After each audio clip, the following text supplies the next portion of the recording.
that is like essential when you are building up a repertoire. First, you got to start with songs, of course, and what was told to me, especially with jazz, we have the American Songbook, they call Fake Book, and back then they call it Fake Book, now they call it Real Book. What I used to do specifically, there were suggested songs that you should learn, Autumn Leaves and Misty and Have You Met Miss Jones, you know, songs that Blue Bossa, all of the basic things that you have to learn.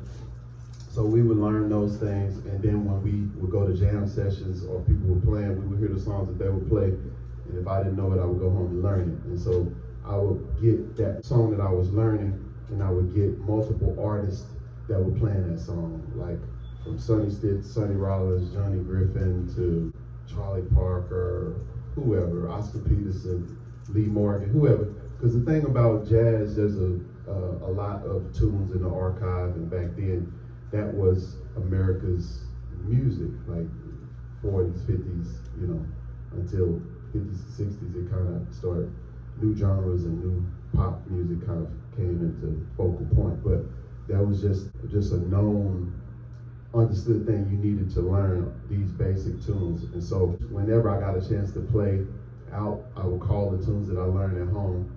And then also, back then, we used to have Jamie Abersol play-along recordings. How many of y'all heard of that? So, yeah.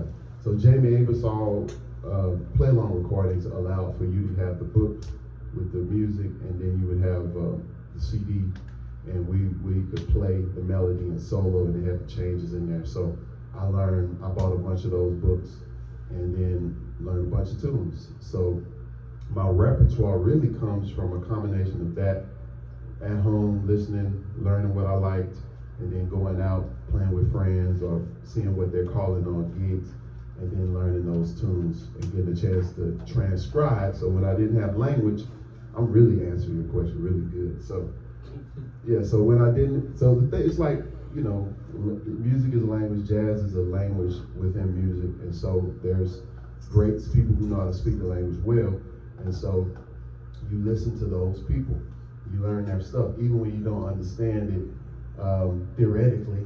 It's like you learn it just because you want to put yourself in that frame of mind of that person. So I would do a lot of transcribing of a lot of the guys I named, and then before you know it, from you going or trying to imitate what they do, you end up stumbling across yourself.